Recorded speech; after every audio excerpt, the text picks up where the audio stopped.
Comprei essa maquininha de pressão Wonder. Aqui diz, olha, lavadora de alta pressão. Coloque nos comentários se você tem uma dessa. Será que eu fiz uma boa aquisição? Vamos ver, hein? Aqui diz que ela tem 1.200 watts de potência. Vamos ver aqui, hein? Coloca aí nos comentários se você já tem uma dessa. Sei não, ela tá muito pequenininha. Mas de qualquer forma, eu vou fazer um vídeo unboxing dela e também vou fazer um vídeo testando essa pressão. Vou lavar carro, vou lavar parede.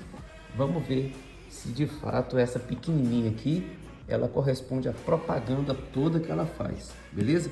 Acompanhe os próximos vídeos aqui no canal. Tchau!